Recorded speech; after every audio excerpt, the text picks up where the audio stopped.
आज Doubtnut app download करें। Doubtnut पर अपने सभी गणित, रसायन विज्ञान, भौतिक विज्ञान और जीव विज्ञान के डाउट्स का करो सफाया। बस प्रश्न की फोटो खींचो, एक ही प्रश्न को क्रॉप करो और तुरंत वीडियो सोल्यूशन पाओ। अभी डाउनलोड करें। नमस्कार दोस्तों, स्वागत करता हूं आप सभी का। आपका प्रश्न है, रिक्त स्थान के रिक्त स्थान में परिवर्तित होने पर द्रव्यमान संरक्षण का नियम लागू नहीं होता है। ठीक है ना। तो आइए हम इस प्रश्न के उत्तर को जानते हैं। ठीक, तो जैसा कि हमसे इसमें पूछा है कि द्रव्यमान संरक्षण का नियम लागू नहीं होता है, अर्थात किस अवस्था में जो हमारा द्रव्यमान संरक्षण का नियम है वह लागू नहीं होता है। ठीक है, तो पहले तो हम ये देख लेते हैं कि जो द्रव्यमान संरक्षण नियम है वह कहता क्या है। ठीक है ना। तो द्रव्यमान संरक्षण नियम, ठीक है ना। तो ये द्रव्यमान संरक्षण का नियम है वह यह कहता है कि द्रव्य को ना तो उत्पन्न किया जा सकता है और ना ही नष्ट किया जा सकता है। ठीक है, अतः किसी भी रासायनिक अभिक्रिया में जो अभिकारकों का द्रव्यमान होगा वह अभिक्रिया के उपरांत भी उतना ही द्रव्यमान हमें प्राप्त होगा जितना कि अभिक्रिया के पूर्व था। ठीक है ना। तो अतः ठीक है ना, तो इसको हम लिख लेते हैं कि द्रव्यमान संरक्षण नियम कहता है कि द्रव्य को ना तो उत्पन्न किया जा सकता है, ना तो उत्पन्न किया जा सकता है, ठीक है ना, और ना ही उसे नष्ट किया जा सकता है। ठीक है, नष्ट किया जा सकता है।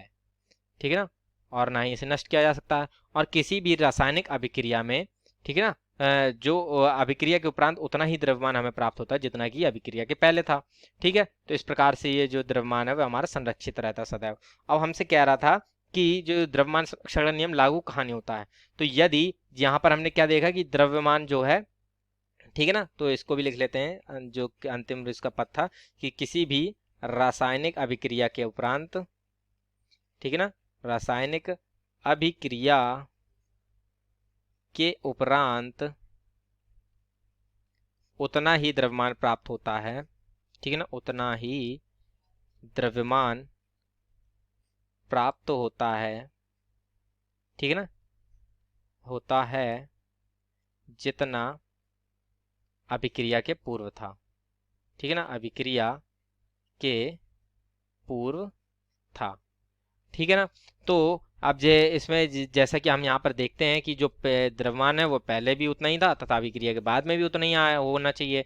ठीक है, परंतु यदि ये एक स्थिति ये आए कि द्रव्यमान जो है उसका कुछ भाग हमारा जो है ऊर्जा में परिवर्तित हो जाए, ठीक है, तो जो द्रव्यमान होगा वो उसका कुछ भाग जब ऊर्जा में परिवर्तित हो जाएगा तो अभिक्रिया के अंत में जो है वह हमारा द्रव्यमान स्थिर नहीं रह जाएगा, अर्थात वहां पर जो द्रव्यमान संरक्षण का नियम है वह लागू नहीं होगा।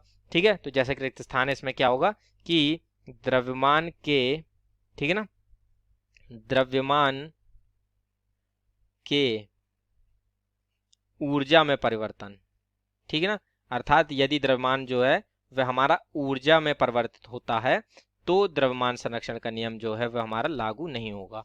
तो इस नियम के लिए जो हमारा आइंस्टीन ने नियम दिया था ये, ठीक है, तो इसे हम बोलते हैं द्रव्यमान ऊर्जा का नियम। ठीक है ना, द्रव्यमान ऊर्जा नियम हम इसे कहते हैं। ठीक है, ये आइंस्टीन द्वारा दिया गया था। ये इस नियम का जो आइंस्टीन ने बताया था वो बताया था कि ई बराबर जो है वह हमारा mc² के बराबर होता है। ठीक है ना, अर्थात ऊर्जा को द्रव्यमान में तथा द्रव्यमान को हम ऊर्जा में परिवर्तित कर सकते हैं। ठीक है ना, तो इस प्रकार से ये हमारे प्रश्न का उत्तर जो है वो पूर्ण होता है। आशा करता हूँ आप सभी को उत्तर समझ में आएगा। धन्यवाद। कक्षा 6 से 12वीं से लेकर नीट, IIT, JEE वो एडवांस के लेवल तक 1 करोड़ से ज्यादा छात्रों का भरोसा। आज ही डाउनलोड करें डाउटनेट ऐप या व्हाट्सएप करें अपने सारे डाउट्स 8400 400 400 पर।